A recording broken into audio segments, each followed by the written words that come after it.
Ladies and gentlemen, welcome to the National Constitution Center. We are gathered today for a meaningful and important event.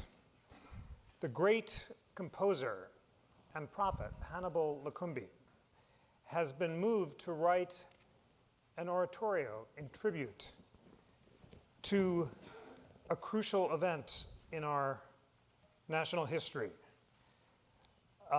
Dr. Kim Phúc, who is here today, was the young girl in Vietnam in 1972 who was pictured running down the street after a napalm attack. That photograph so transfixed the world that it helped lead to an end to the Vietnam War. And Dr. Phúc has gone on to a distinguished career advocating for children who are the victims of war, and in recognition of her extraordinary achievements, she was honored earlier this year with the Dresden Peace Prize, one of the most important in the world.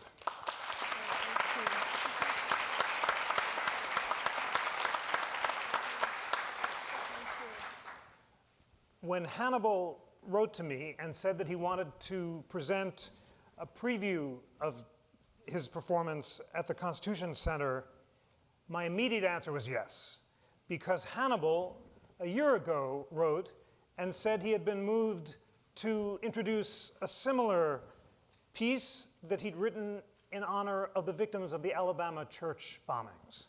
And we had those victims here at the Constitution Center, and Hannibal played part of his extraordinary piece, Crucifixion, Resurrection, 9 Souls A-Traveling, honoring the 9 people who were murdered in the Charleston church shooting.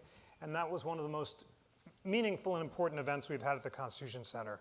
Hannibal will present the world premiere of his tribute to Dr. Phúc, First Breath, Last Sighs, A Journey Called Life, as well as the tribute performance of The Children of Fire, which was the piece that he wrote immediately when he was impressed and moved to do so when he saw the picture of Dr. Phúc. And that will be tomorrow night at the Philadelphia Episcopal Cathedral at 6:30 p.m., and please join if you can.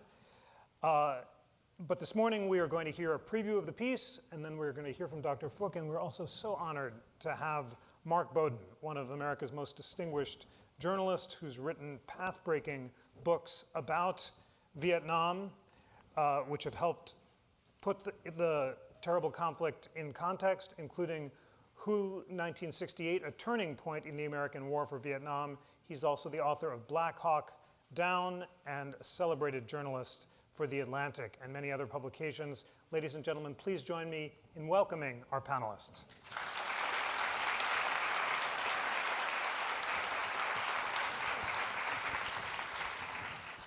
And Hannibal, it's now my great honor to invite you to inspire our audience with a selection from your piece, Children of Fire.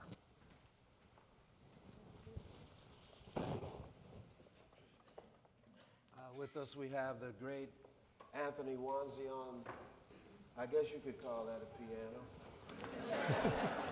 And the voice of love, Philadelphia's own Karen Slack.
this rain that falls from the sky?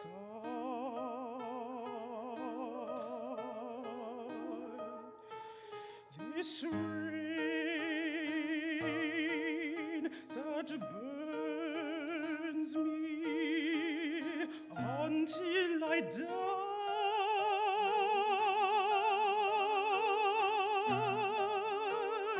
Oh, Father,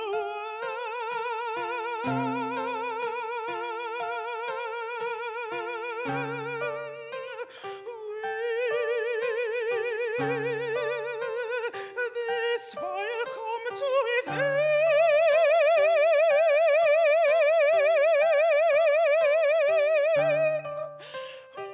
When will the angels descend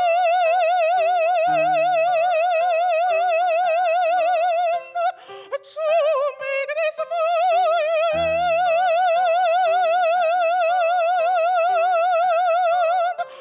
to save this dying man,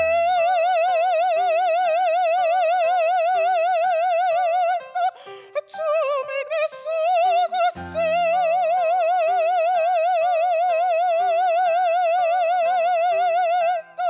from this vow that has no end.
I'll play better for you tomorrow night. This music it's a beautiful struggle which never ends. Much like life, it never ends. That's what I like about it. I love trying. Hannibal, it was completely extraordinary, and we felt in the music the pain of the photo. Tell us why you decided to write the piece and what you felt when you saw the photo, and what were you trying to convey in the music? I at first hoped that it was just a movie or something, but it was during the day, and of course they don't show bodies naked during the day. And I stood up from my seat, and I saw this human being, this baby running for her life, and it was a strange thing because it was me. You know, I saw myself. I saw Medgar Evers. I saw Fannie Lou Hamer when I saw you running.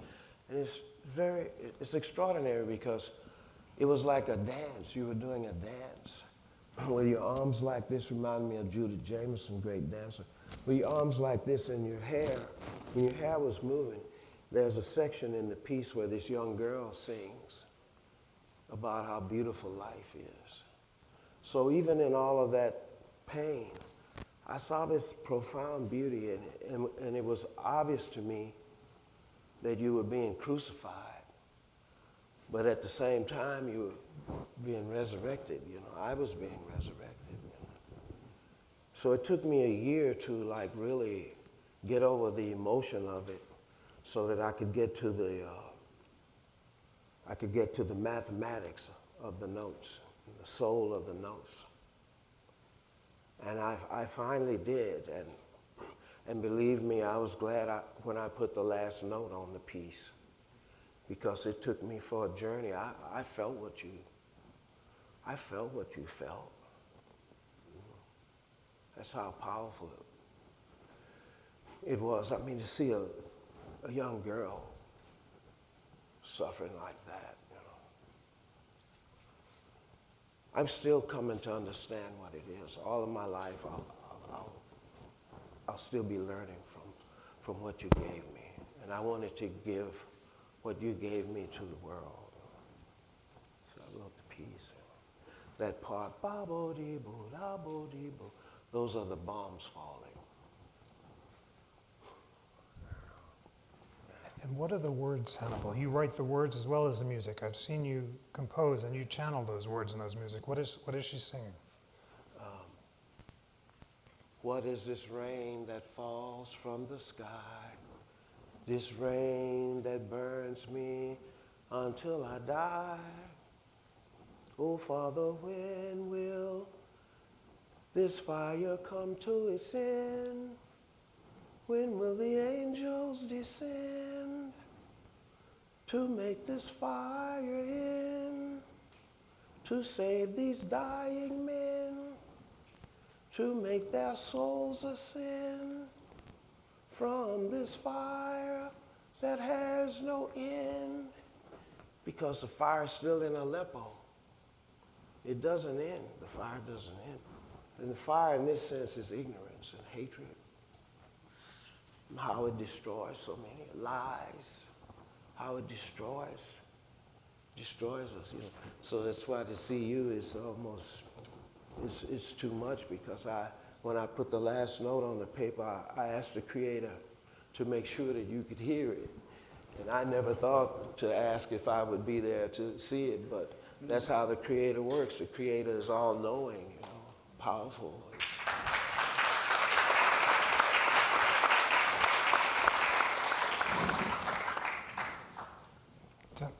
Dr. Phúc, it is an extraordinary honor that the Creator has sent you here to be here and to hear this work. And we are all so honored to have you. And I would love you to tell your story. Take us back to that terrible day in 1972 when you were a young 9-year-old girl running down the street. What happened? What did you feel? And what happened afterward? Thank you. First of all, I just want to thank you to all of you to be here, and thank you. Listen to you, listen to music. It just, I don't know how to say, but it's, the moment is really touched me. And I'm so thankful to be alive, to enjoy with all that happened in this moment. And now I have to go back to tell you what happened to me at that time. Yes, I remember my village at that time. In June 8, 1972, we had been so peaceful. Nothing happened. Even the people know about the Vietnam War, but the Vietnam War is happened far away from my place. And we enjoy with our childhood. We had everything like you have here. Okay, so but it's in that June, the enemies came to occupy my village. And as soon as my mom opened the door and she knew the war came, we are in a dangerous place. So she tried to take all her family to hide, to move out of the house. And eventually we went to hide in the temple Cao Dai. And we thought that is a holy place, it will be safe. But you know, in the wartime, nowhere be saved. So we hiding in the temple for 3 days with other villagers and South Vietnamese soldiers. They were there to protect us. So as a children, we just allowed to play nearby the bomb shelter in those 3 days. So the first 2 days that they dropped different kind of bomb. But then the third day, in the morning, they started to drop the napalm, the burn. We didn't know the napalm, the name at that time, but the bomb, it get burned. And I remember after lunch, so we continued to play nearby the bomb shelter. Then suddenly the South Vietnamese soldiers, they saw the color mark was dropped inside of the temple area. That means they dedicated the temple was going to be bombed. So they started to yell for the children and then to run. Because of course, children always run faster than the adults. And so I was one of them. I remember when we just myself running in the front of the temple and about getting to the Highway 1, then I saw the airplane was so fast towards us, and I saw so loud and so close to me, and I have no idea. I just stood right there on Highway 1, and I saw the airplane, and I saw the 4 bombs landing down like that, and then I heard the noise, boop, boop, boop, boop, and then suddenly the fire everywhere around me, just behind me. And that's why as soon as the bomb touched my clothes, my body, and it just burned off my clothes, and suddenly I saw the fire all over my left arm, and I used my right hand. I did like that. Then at that moment, I remember my thought, oh my goodness, I got burned and I will be ugly, and then people will see me different way. But I was so terrified, then so scared. Then I ran out of that fire, and I saw my brothers, and I saw my cousins and some soldiers, South Vietnamese soldiers there, and we kept running and running and running on the road, Highway 1, until I felt so tired to run anymore. Then I stopped. I saw many people right there on the road. Then I cried out, too hot, too hot. And I remember one of the soldiers gave me some water to drink, and then he tried to help me. He poured the water over me, over my body. That moment, I just lost consciousness. I didn't remember anything else that happened in that moment, on that day. And when you mentioned about the raining, yes, at the lunchtime, it's raining. It's raining, yeah. When we get out, the road's still wet, very wet, yeah. It's just amazing how it's together with the moment. You said you're not gonna make me cry. You promised. I try. Hannibal, do you have any questions for Dr. Phuc about what happened?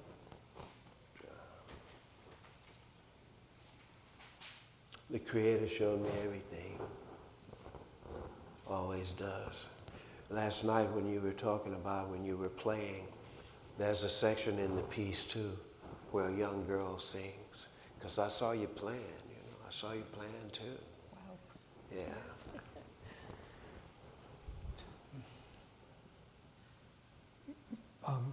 We have much more to talk about what happened next, but we're going to stay with this moment for a moment. And Mark Bowden, help us put this in context. Your book, Who 1968, notes that 1968 was a turning point in the war, and yet there was something about this photograph that so galvanized the world that it contributed to the end of the war in a way that the battles had not. What was the significance of the photograph, and how can you put it in context of those other battles? Well, photos become iconic because they visually capture very complicated stories sometimes. On an emotional level, as Hannibal has said, that photograph emblemized that particular part of the war. The United States had entered the war heavily in 1965, and I think there was a combination of idealism and arrogance, ignorance and arrogance. The idealism was a generation of young Americans were eager to fight the spread of communism as they saw this authoritarian menace spreading around the world, and I think with good intentions, many young Americans volunteered or went to Vietnam to fight. By 1968, when the book I wrote was about the Battle of Hue, it was apparent that the war was not winnable. And it was apparent not just to critical journalists or soldiers on the ground, it was apparent to the highest levels of the American government. If you read the Pentagon Papers, and if you read about the administration of Lyndon Johnson, the president himself had realized that the fight in Vietnam was not winnable. In fact, Johnson opted not to seek re-election because he knew that he didn't want to be saddled with what was going to happen, and dedicated himself in 1968 to trying to end the war then. The war should have ended then, but instead Richard Nixon was elected, promising to end the war, which is a very popular promise at that point. And instead, and this is why this photograph is so tremendously iconic. In a nutshell, the strategy of the war became to inflict as much pain on the Vietnamese people, ostensibly on the enemy, but the enemy was embedded, as we see, in the population of Vietnam, in South Vietnam. So a weapon like napalm, which is an indiscriminate killer.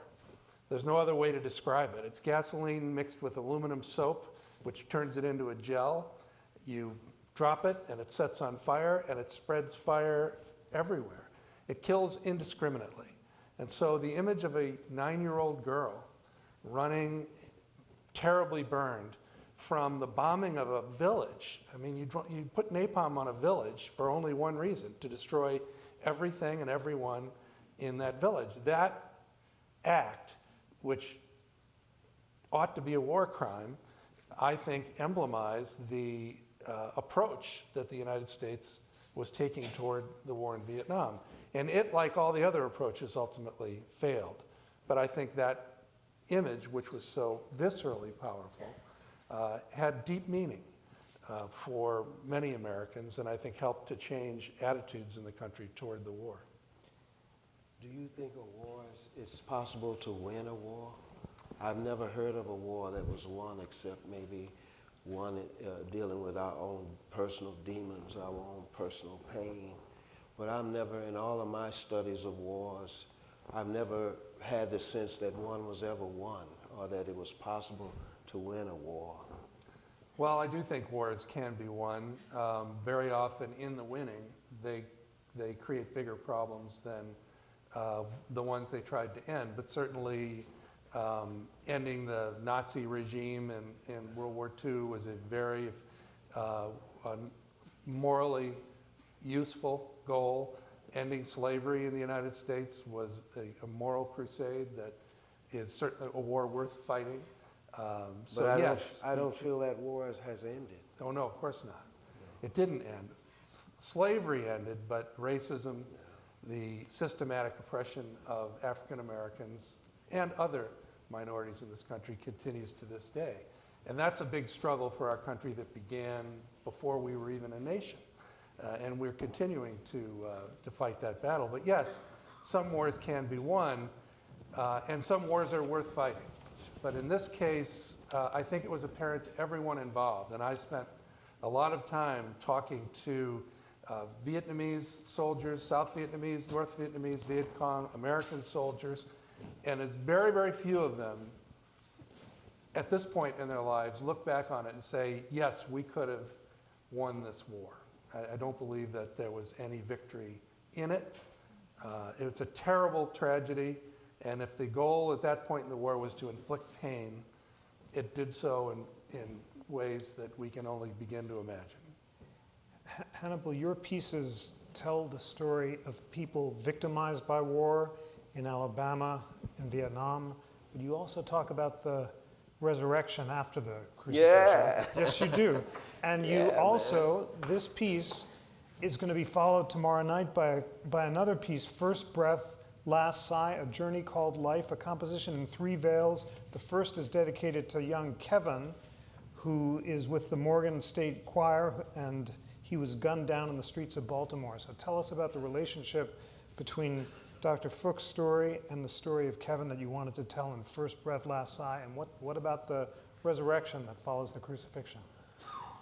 Well, our sister stated last night, and we should hear it from her, but last night it was so powerful. I was thinking about your words, what you said, when they found you in the morgue and your mother walked until she found you. And so what I learned was the Creator gave your mother the power to find you in a morgue, in a tomb, with the big rock covering it, because the beast said you were dead, but God said you were alive. Yes. I'm still alive. See, I couldn't sleep from what you taught us when you say that, because that analogy is so clear. You were crucified and you were resurrected.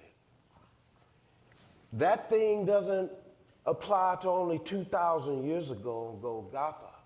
It's every day of our lives. People are crucified and they're resurrected.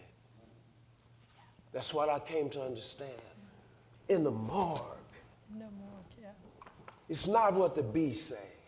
The beast doesn't have the final word. And that's what gives me the strength to live on, to have children, your beautiful children. Thank you. Because I know the beast doesn't have the last word.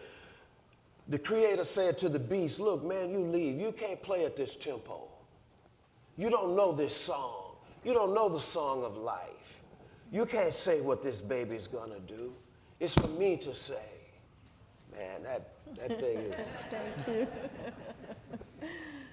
Dr. Phuc, tell us about the resurrection. What happened next? You met a wonderful man, you got married, you found Christianity, and you devoted your life to helping kids who were the victims of war. Tell us about how that happened. That's right. Wow, what a life, I have to tell you. As a little girl, I didn't understand why that happened to me. But then now I look back, I say, wow, he looked down from above. He said to that little girl, I'm not finished with you yet. So even people put you in the morgue, but that saved your life. So my mom found me there. Then everybody was there. They were expecting to take my body back to the village for burial. But then the miracle happened to me all and on and on and on. So I have to tell you that after my mom found me in the morgue, and then they was transfer me to another Basque burn clinic, and I was there for 14 months, and I went through 16 operations, and that is a long time to be in the hospital. Then I went home, despite of all the circumstances, I was the only one to get burned and survive. I lost my 2 cousins. One is 3 years old and one is 9 months. And my aunt got burned a little bit on her leg and her arm. That's it. Then for me, it's just really beginning of my life. My family lost almost everything. Then, but something in me, I had a dream, because I was in a hospital for a long time, and I have a dream to become a doctor. And all doctors and nurses, they really were inspire me. Whenever I need, they were there to help me. So I said, when I'm growing up, I want to be a doctor so I can help another people just like me.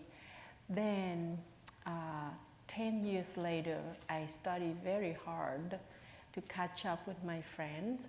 Then I got into medicine school in 1982, and wow, I was so happy.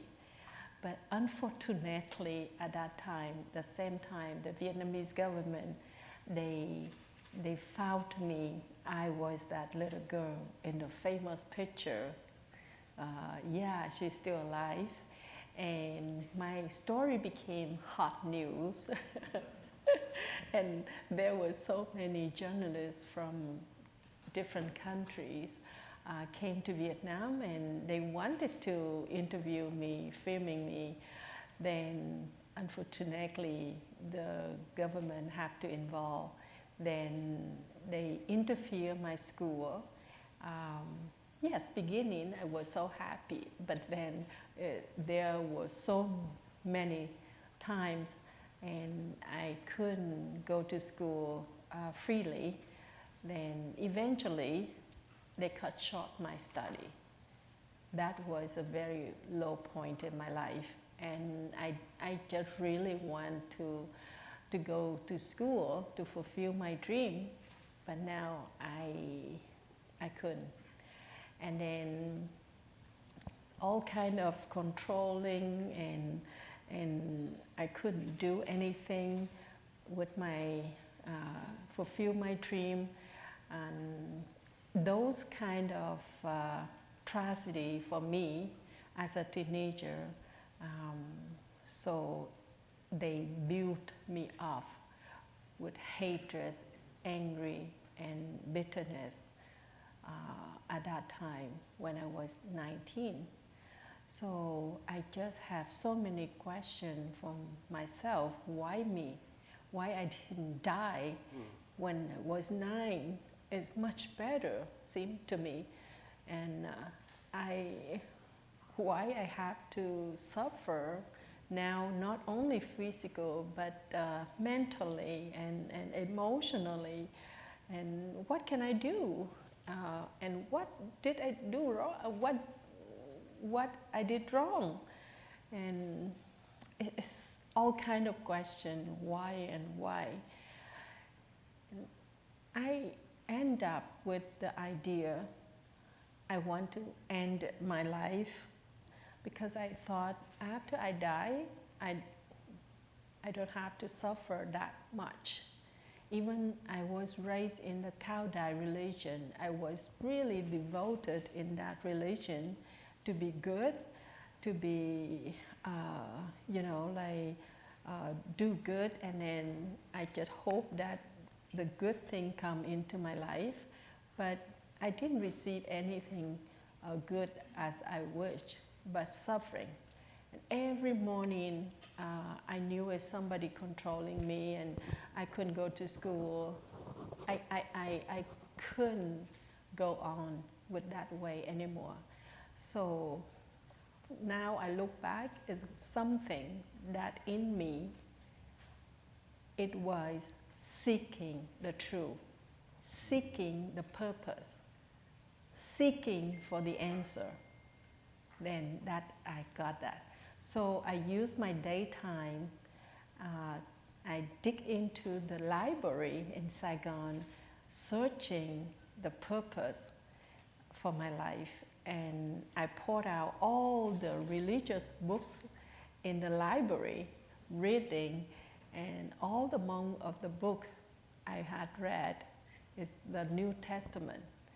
And in the Bible, when I read, the more I read, the more question I had, because I didn't understand why Jesus say like that, why and why. Because I was raised in a totally different religion.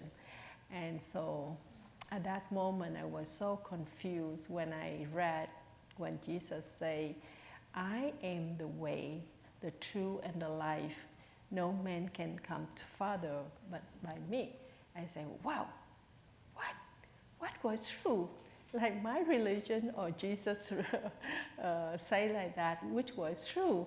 I was really confused, but that is the beginning. So on the process, I just seeking and seeking at the end of the December 1982, when I heard the message about Christmas, when Jesus came, that's why we celebrate Christmas. And this, yes, we're going, right? This month is a Christmas.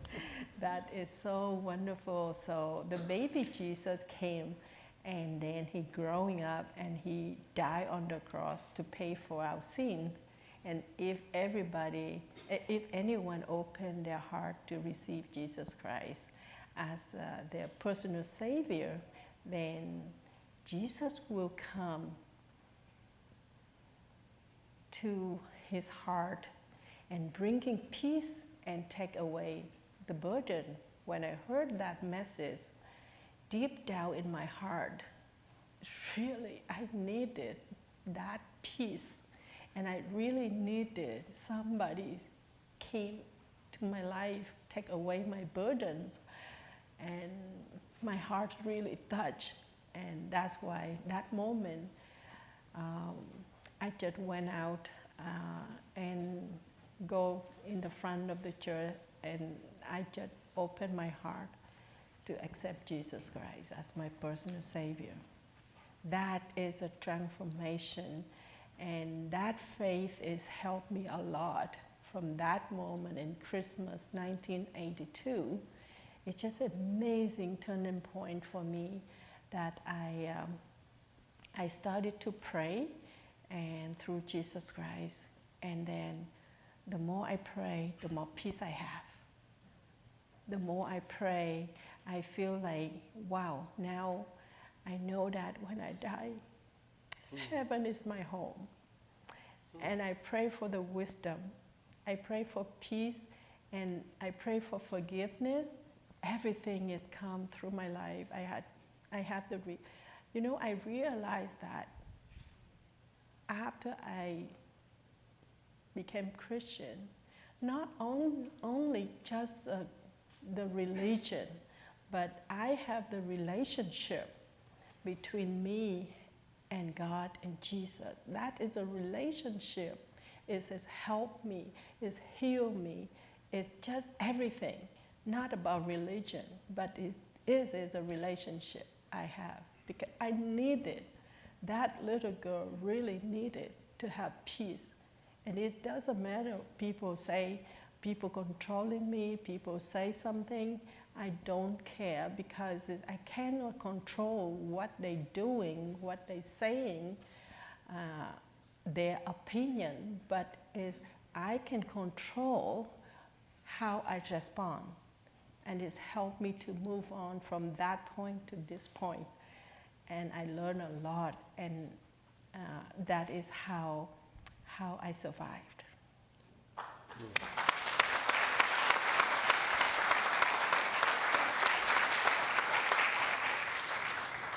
It's an extraordinary story, and that transformation has helped you to become one of the most important advocates for children of violence around the world, and I'm going to ask you more about that in a moment.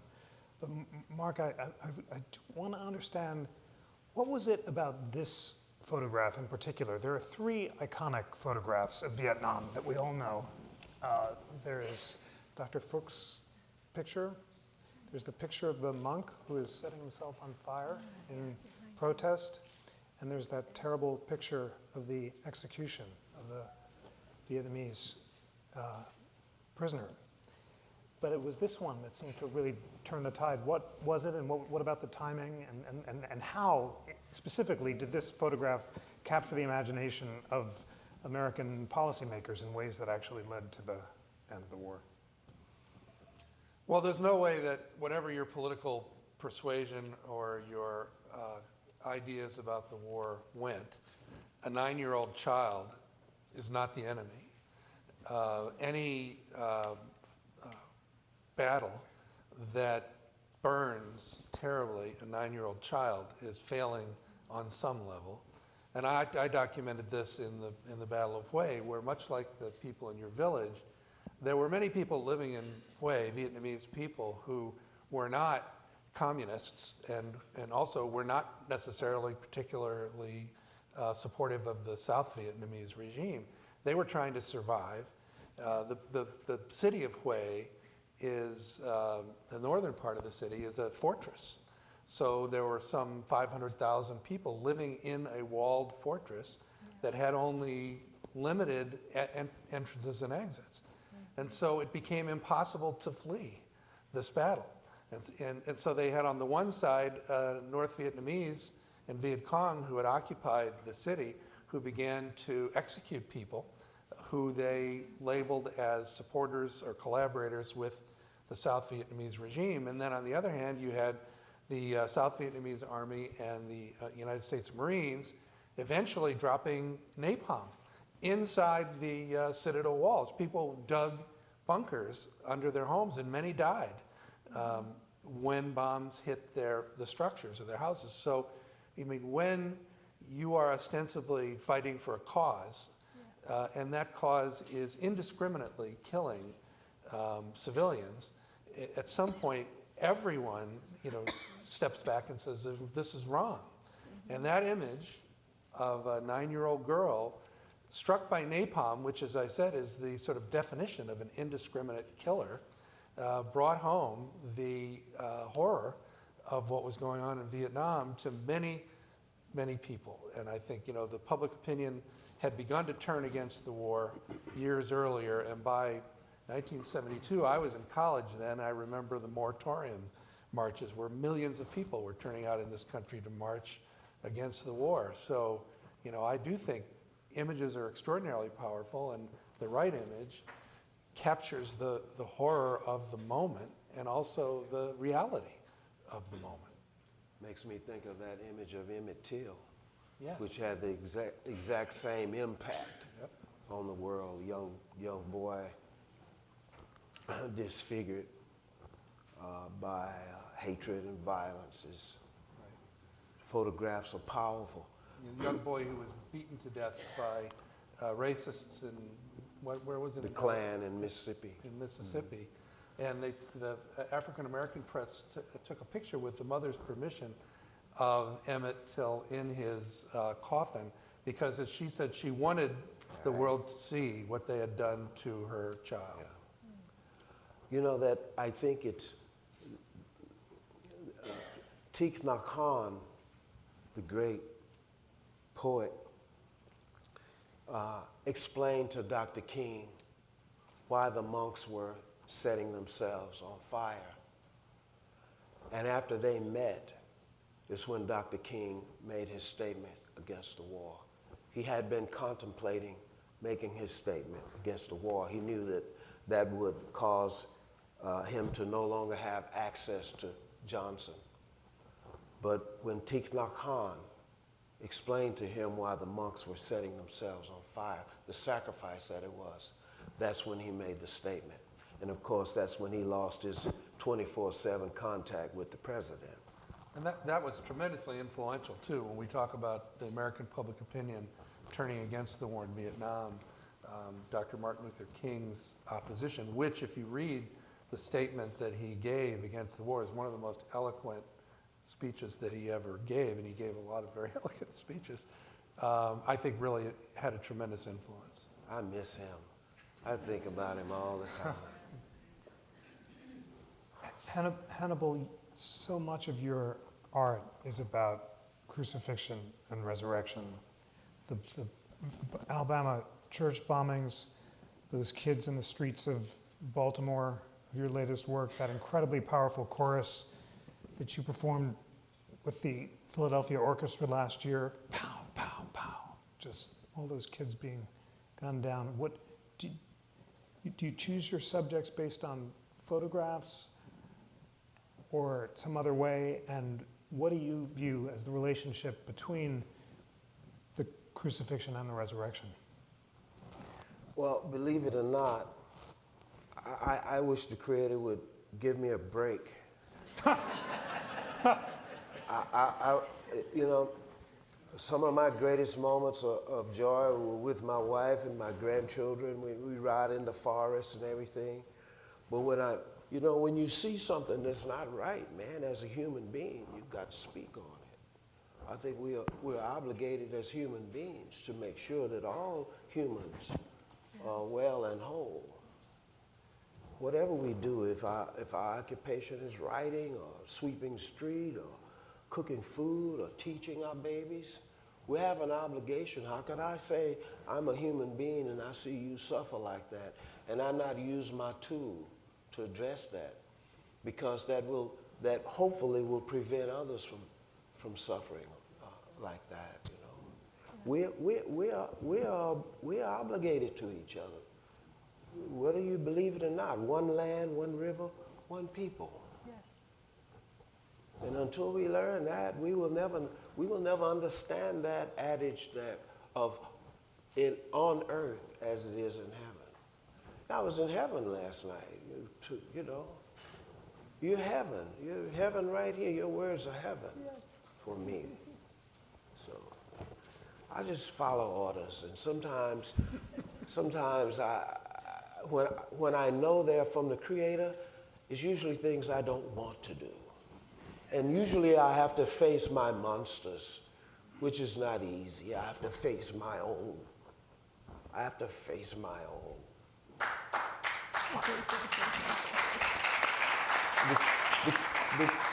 The Creator never gives you something easy. Just like you had to fight that. You had to fight all of that, and still do. I mean, because the scars are on you physically, but the deeper ones are in the soul. Am I right? Yes. Yeah, I was attacked with my trumpet when the schools integrated, walking to the white school, and I was thinking about how to play tenderly with vibrato so that I could play it for my mother. That was her favorite song. These 5 white men descended on me. Hey, what are you doing up in the white part of town, boy? I had a brand new trumpet. They beat me, broke my collar, dislocated my collarbone, scratched my face, my lips were bleeding, everything.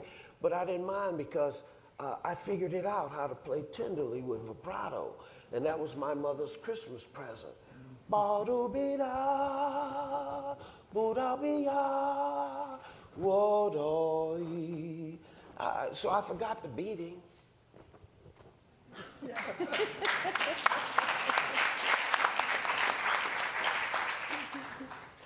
Dr. Phúc, as you've inspired kids, children, the victims of violence around the world from war, sometimes you've showed them the photograph and it's given them hope. Tell us about that, and how do you minister to these kids to help them overcome their pain? Yeah, I'm so thankful that still being alive, and I have a great opportunity to contact with most of the children who are suffering just like me. They had no hope, physical pain, and no future. Nobody took care of them. So when I met them, it's really I relate with them with the pain, physical and emotional, and seem like they have no hope. And I gave them my picture. I say, yes, I was that little girl. I was burned. I had no hope. I lost my loved one. It's just like you, part of you. So, but here I'm still alive, and I have hope. I believe that God loves you too, because God loved me, and He gave me great opportunity to be alive and to learn a lot. And now I have a capacity to travel here to help you.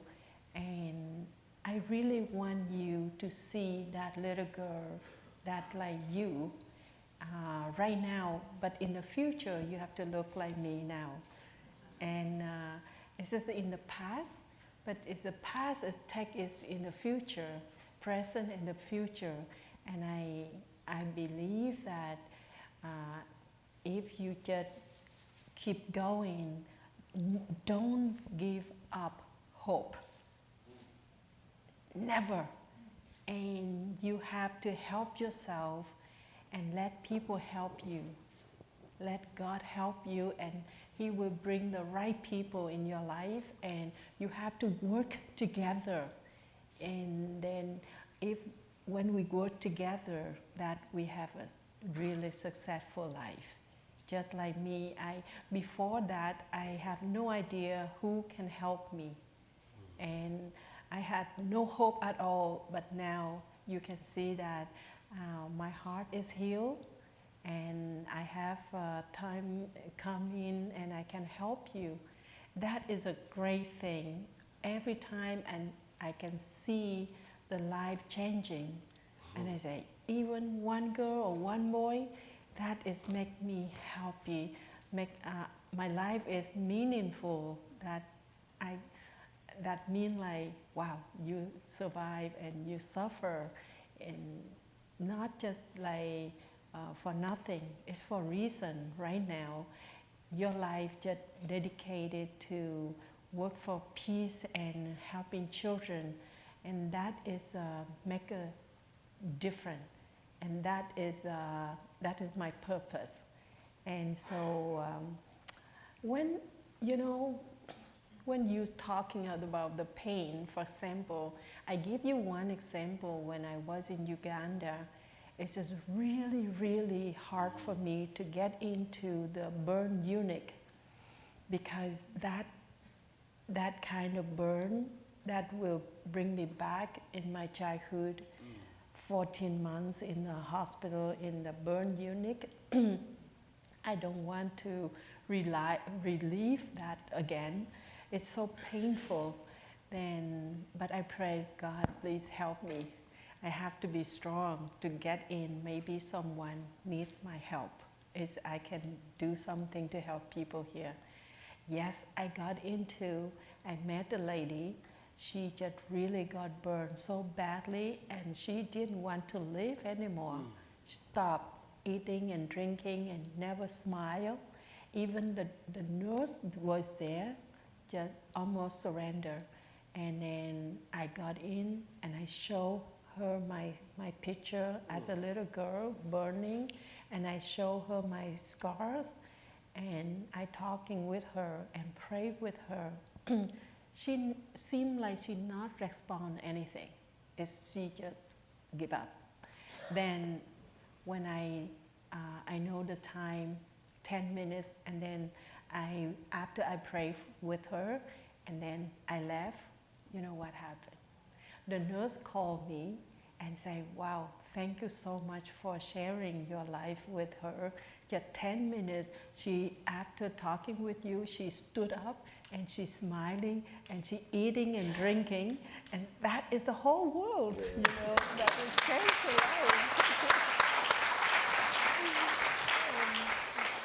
I'm so thankful for that. I was given an assignment because I met so many people who went to the war, including the leader of the band that I had in high school.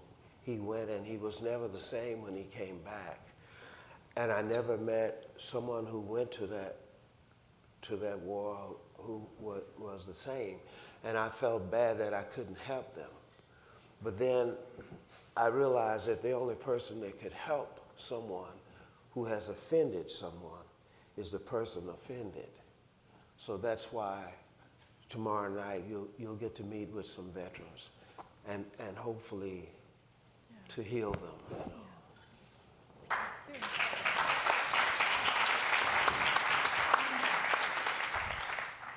And is it right that you met with one of the airmen who was responsible for the bombing and you offered your forgiveness?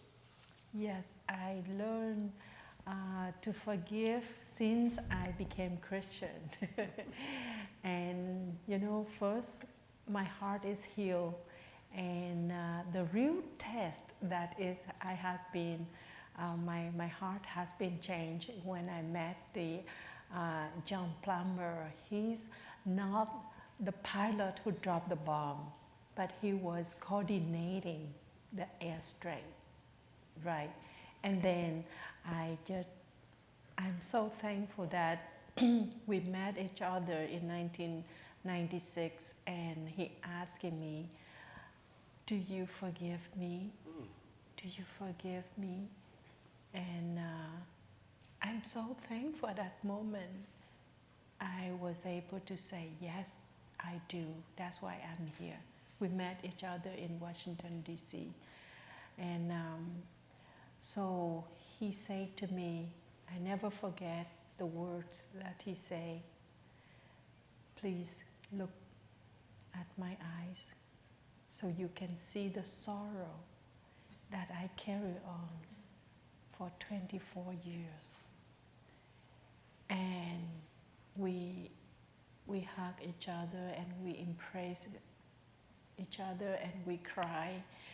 And I say, yes, I'm so thankful that God healed my heart and I learned to forgive and just be friends, and I'm so glad that I come. And then at that moment, the police came and they separated us. And I say, okay, I would like to see you later. Then after that, we met each other 3 hours later. We met in the hotel. Wow, just the momentum that I never forget it when we talk about his point of view and mine. And both of us have the same feeling. Like he said that I feel like I lost my sister for a long time. Now I see her. And the same thing from me. I say, I lost my brother for a long time. Now we met each other. It's just amazing, that moment. And so we became not only just I forgive him, but then we still keep in touch and be the best friend. We love each other, we pray for each other. For me, it's not just something, it's just amazing, so beautiful that we come together, we forgive, and it's a really relief for both of us, and it's a really reconciliation. And I'm so thankful that God healed my heart, and I'm ready for that. And for me, in my book, Fire Road, I just write it down that even now, today, I continue to pray for the pilot who dropped the bomb every single day in my life. If he died, because a long time ago, 47 years already, that happened in that day. So if he died, I cannot say anything. But if he's still alive, deep down in my heart, one day, in my dream, I want to see him. I want to give him a hug, and I would tell him that little girl, she loved you. She forgives you in person, not with any kind of social media, nothing, because I understand how hard, how difficult for the pilot who did that. And that the picture is because it's caused that he dropped the bomb. And so that will be so tough for him. And that is my dream from that little girl.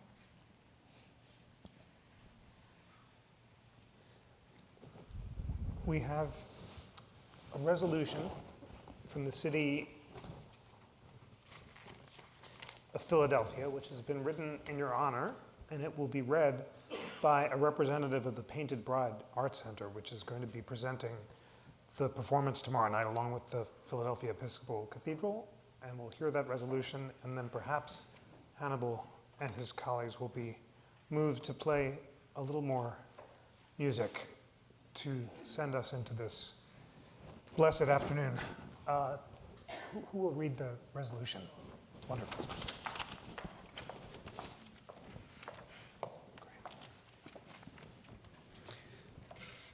On behalf of the City of Philadelphia, we'd like to recognize and celebrate the life and extraordinary contributions of peace activist Dr. Kim Phúc. Thank you.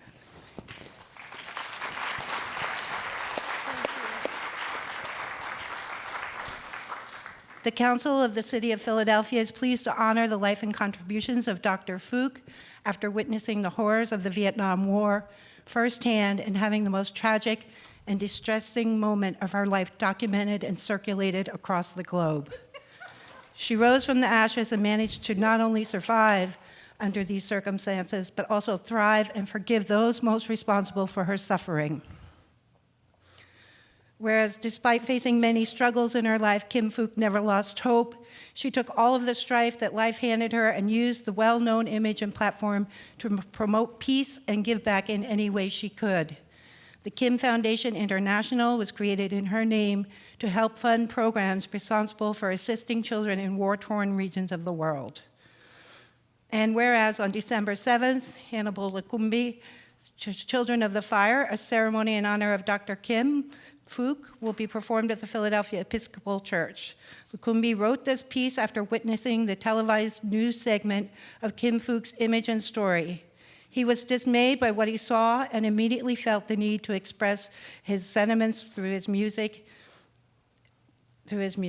And these Philadelphia-based organizations and the City Council itself strive to honor Dr. Kim Phúc for her contributions, selflessness, and hope after experiencing the heartbreaking horrors of war. Her image and legacy will continue to echo through history as a warning of the damages of war and conflict on civilian populations.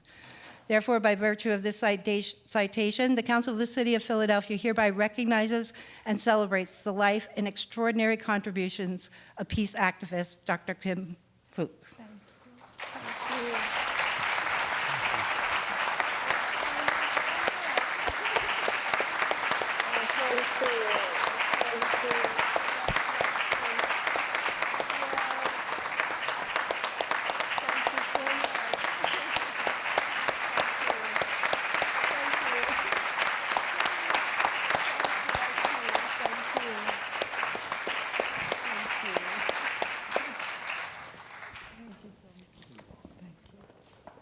Pretty deep. Thank you. Hannibal, over to you.